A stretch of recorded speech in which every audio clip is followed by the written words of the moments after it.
퇴직소득의 범위가 나와있지. 그래서 우리 세법에선 이러한 소득이 퇴직소득이라는 거예요. 자, 동그라미 1번 우리 이미 알고 있습니다. 공적연금관련법에 따라 받는 일시금이죠. 일시금. 그래서 국민연금, 공무원연금 일시금으로 받으면 퇴직소득으로 봅니다. 이해하시겠죠? 그럼 국가가 공무원을 위해서 혹은 우리 국민연금은 어떻게 된 거예요? 내가 이제 돈을 넣은 거잖아요. 혹은 회사가 돈을 넣은 거잖아요. 그 내가 넣었을 때 소득공제 받잖아요. 회사가 돈을 넣었을 땐 근로소득으로 분류하지 않았었죠. 그럼 수령할 때 원칙적으로 일시금으로 받으면 퇴직의 성격이 있다라는 거예요. 그래서 퇴직소득이고 연금 형태로 받으면 연금소득인 거야. 그래서 공적연금의 대표적 주자인 국민연금도 그렇게 처리하고 있다. 동그라미 2번을 보면요. 사용자 부담금을 기초로 하여 자 여기까지 끊어보면 자 회사가 나에게 급여를 지급하는 대신에 일단 부담금을 넣어줬다는 얘기야. 부담금. 이해하셨어요?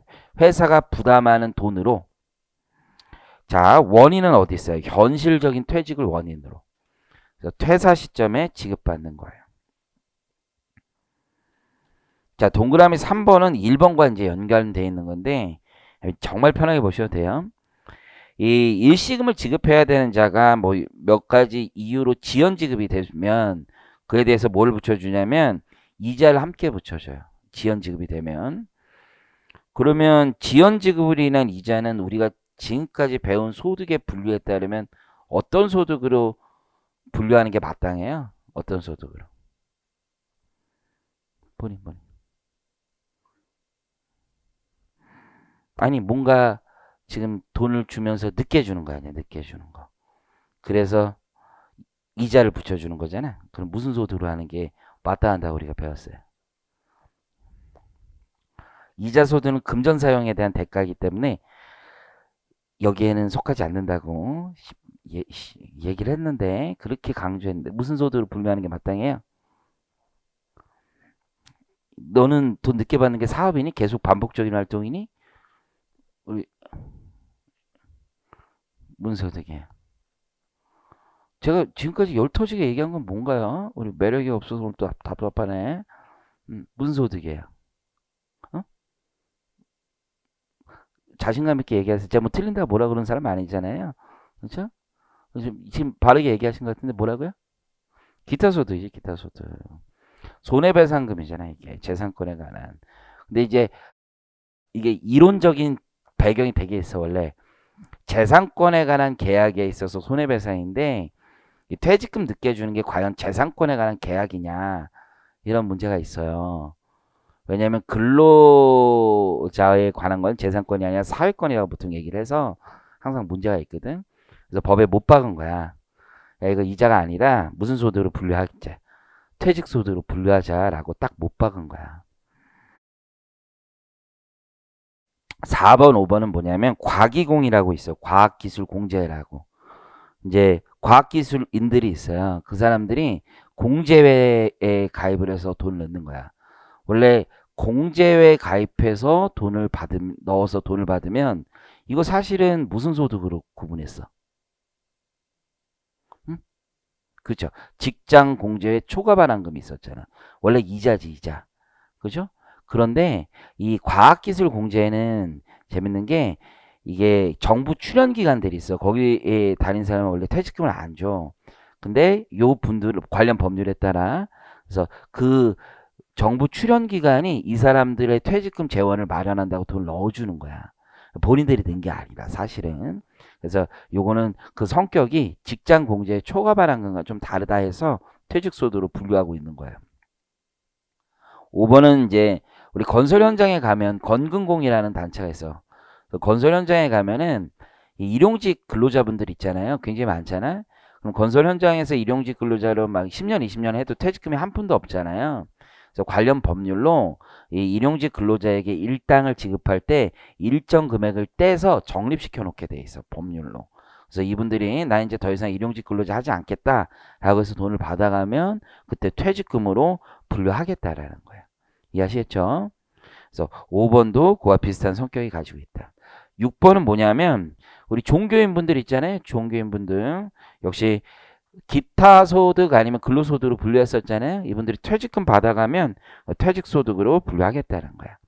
예전에 이제 여의도에 있는 아주 큰 교회 목사님이 그 회사에서 회사란다 그 교회 담임 목사 활동 얘기했죠. 뭐 그러면서 퇴직금 자기가 스스로 얼마 받는지 얘기했잖아요. 혹시 신문 안 봤나요? 500억 받으셨다고 얘기했죠. 그래서 내가 지금까지 이 교회에 헌신한 게 얼마인데 나는 양심적으로 500억만 받아간다라고 얘기를 하셨죠. 그래서 퇴직금. 자, 어쨌든 지금 퇴직소득으로 과세하겠다는 거예요. 종교인 소득도. 578페이지에는 공식은 연금 소득할 때 배웠던 거하고 동일하다고 보시면 돼요. 이걸 일시금으로 받아가더라도 과세 기준일 이후에 소득공제 받지 않고 자신이 스스로 납입한 금액이 있잖아요. 그걸 우리가 과세 제외 기여금이라고 했단 말이에요. 그게 섞여 있다라면 과세 제외 기여금은 제외하고 나머지 다 퇴직소득이라는 거죠. 이해하시겠죠? 그래서 2002년 1월 1일 이전 분과 2002년 1월 1일 이후 분의 환산소득 누계액의 비율로 과세되는 금액 전체를 구하고 거기서 뭐를 빼는 거야? 2002년 1월 1일 이후로 소득공제 받지 않은 과세 제외 기여금을 빼는 거죠. 연금하고 똑같아. 그렇죠? 근데 연금은 선입선출로 과세 제외 기여금을 뺐었던 거고 퇴직소득은 일시금으로 받으니까 전액이 다 빠지면 되겠죠. 자, 양가로 2번에 가보면 퇴직소득 판정 특례라는 게 있어. 자, 이 얘기가 왜 필요한지 보면 자, 앞으로 가봐요. 577페이지. 동그라미 2번 한번 보세요. 다시 한번 봅니다. 거기에 이제 어떤 말이 있냐면 현실적인 퇴직을 원인으로. 이게 이제 핵심이지. 현실적인 퇴직을 원인으로. 퇴직금이 싸다 보니까 이런 경우가 있어. 퇴사도 안 했는데 뭘 받는 거야? 퇴직금을 받는 거야. 퇴사도 안 했는데. 그리고 퇴직소득으로 신고하는 경우가 꽤 많다고. 우리 세법은 그걸 규제하는 거야. 지금 이해하시겠어요? 첫 번째. 그래서 회사를 계속 특히 임원들이 이런 짓을 많이 한단 말이야. 회사를 계속 다니는데 목돈이 필요해. 그래서 한 10억 땡겨. 그러면서 그 발생 원인이 퇴직금이라고 하는 거야. 세금 적게 내고. 이해하시겠죠? 우리 법은 원칙적으로 이건 퇴직소득으로 보지 않아. 그럼 어떻게 처리해야 되겠어요? 돈 10억을 빼갔는데 퇴직소득이 아니래. 방법은 여러 가지가 있겠지. 그렇죠? 첫 번째 방법이 뭐가 있겠어? 네가 입법자라면 어떻게 하겠어? 그치? 상여로 봐서 근로소득으로 처리할 수도 있겠지. 그죠? 근데 이게 세법은 원인 무효라고 보거든, 사실. 이런 걸 줄 이유가 없는데 줬다라고 봐. 그러면 우리 뒤에 지금 뭐라고 생각하면 되겠어? 돈을 가져가긴 가져갔는데 퇴직소득은 아니래. 그리고 근로도 아니래. 근로소득도 아니라. 우리 친구처럼 근로소득으로 생각할 수도 있지만 근로소득도 아니래. 그럼 뭐라고 보겠어? 응? 잘 모르겠어? 우리 뒤에 친구는. 생각하는 게 되죠. 어? 여러분 구성 능력이 좀 없구나. 꼭 소득이라고 안 봐도 되거든. 소득이 아니라고 봐도 되거든. 뭐라고 볼 수 있겠어? 그것도 아니고. 여러분 진짜 한 번만 딱 우리 뒤에 친구는 이익이라고 생각하지 말고 내가 얘한테 돈 줄 이유가 없는데 돈을 준 거야 지금. 퇴직금을 줄 이유가 없는데 쟤한테 돈은 나가 있어. 그러면 이유가 없이 돈 나갔으면 본인 같으면 어떻게 했어? 네가 이유 없이 누구한테 돈이 나갔으면 그걸 어떻게 하려고 하겠어?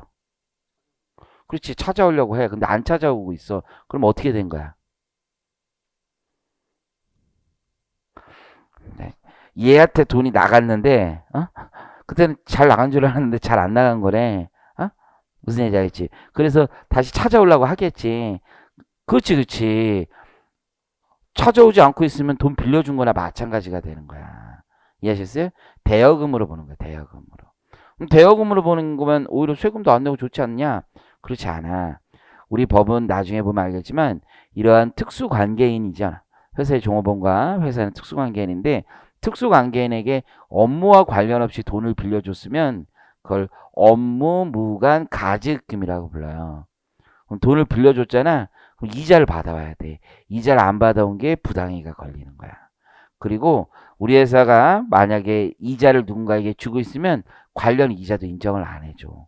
마치 우리 소득세법에서 배웠던 초과 인출금이나 업무 무관자산 관련 지급이자를 인정 안 해주는 것처럼. 그래서 이게 퇴직소득 판정 특례는 의미가 있는 게 돈이 그냥 나갔어. 그런데 이걸 비현실적인 퇴직으로 보게 되면 어떻게 되는 거야? 우리 업무 무관 가지급금이 나간 것으로 보기 때문에 이 판정의 기준이 굉장히 중요할 수밖에 없죠.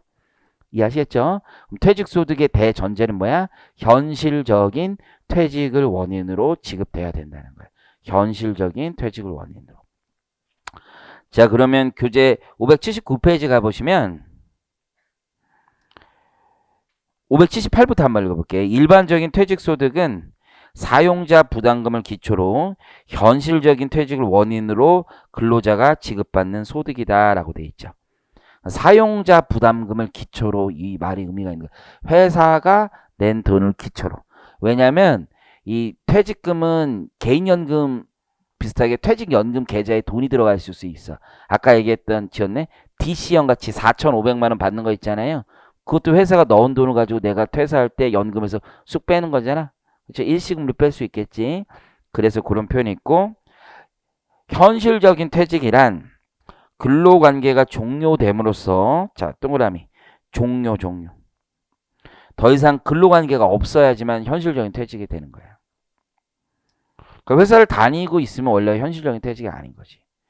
그럼에도 불구하고 이에 대한 특례가 있다는 거죠. 특례가 있다라는 건 뭐야? 회사를 다니고 있음에도 불구하고 퇴직금 지급하는 걸 봐주겠다는 거지. 혹은 그 반대일 수도 있고. 자, 일정한 사유가 발생하였으나 퇴직금을 실제로 받지 않는 경우에는 퇴직으로 보지 않는다 이렇게 돼 있지. 무슨 얘기야? 일정한 사유가 발생했는데 퇴직금을 안 받은 케이스도 봐주겠다는 거야. 이 얘기는 뭐야? 나중에 한꺼번에 받아도 인정해주겠다는 거야. 동그라미 2번은 미리 받은 거. 방금부터 계속 얘기한 게 동그라미 2번이 훨씬 더 많겠죠? 계속 근로기간 중인데 미리 받아도 그날 퇴직한 것으로 본다라는 거지. 그러면 그 도표에서 현실적인 퇴직으로 보지 않는 경우 나와 있죠? 자, 이게 뭐냐면 원래 종업원이 임원으로 가면 이제 근로관계는 종료되고 임원의 관계가 됐으니까 우리 법은 원칙적으로 퇴직금을 줘. 임원이 되면은 퇴직금 주게 돼 있어. 근데 임원 됐음에도 불구하고 퇴직금을 안 줘도 상관없다 이거야. 지금 이해하시겠어요? 자, 그럼 한번 볼게.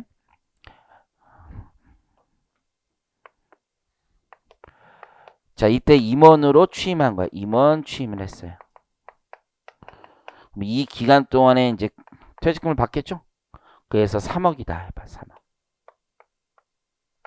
그럼 요 퇴직금은 현실적인 퇴직이 맞아. 이해하시겠죠? 이게 현실적인 퇴직이야. 그런데 이걸 안 받아. 상관없어. 안 받아도. 이해하시겠죠? 받을 돈을 안 받아도 상관없어. 왜? 나는 나중에 임원에서 진짜 퇴사할 때 어떻게 받을 거니까. 전체 근속연수로 받을 거니까. 그럼 아까 계산 방식에 따르면 이때가 급여가 높겠어? 이때가 급여가 높겠어? 이때가 급여가 높겠죠? 왕창 받아가는 거지. 우리 MB 선생님께서 현대건설이라는 회사 다녔던 거 알지? 퇴직금 한 130억 정도 받았거든? 그 옛날에. 우리 회장님 총회하던 분이잖아요. 왕 회장님. 총회하던 MB분. 130억 받았던 130억. 그치? 총회하던 분. 그때 왜 130억 받았는 줄 알아? 현대그룹에 30년 다녔단 말이야. 임원으로 취임했을 때 퇴직금 안 받았어. 그리고 나중에 요때 퇴사할 때 받는 거야. 상관없는 거야. 이해하시겠죠? 이렇게 보시면 된다. 자, anyway. 그래서 임원이 현실적으로 퇴직으로 보지 않는 경우, 그것만 잘 기억하시면 돼. 종업원이 임원으로 된 경우 퇴직금 받아도 되고 안 받아도 되는 거야. 자, 오른쪽. 현실적인 퇴직으로 보지 않는 경우 있죠? 요거는 뭐야? 원래는 퇴직금 받으면 안 되는 거죠. 근데 퇴직금 줘도 인정해 주겠다는 거지. 그래서 주택 구입 등 긴급한 자금에 필요한 사유. 이게 핵심인 거죠. 이게 뭐냐면 내가 무주택자야. 내 집을 사는데 돈이 없어. 근데 나 지금까지 쌓아놓은 퇴직금이 있을 거 아니야? 그거 받아가면 회사를 계속 다니더라도 뭐로 보겠다? 퇴직금으로 인정해 주겠다는 거야. 긴급한 사유가 있어야 되는 거죠. 주택 구입 등. 우리나라 사람들한테 주택금이 가장 중요한 것 중에 하나잖아. 그러니까 그때 쌓여있는 퇴직금 받아도 인정해주겠다는 뜻이에요. 쫓아오시겠죠?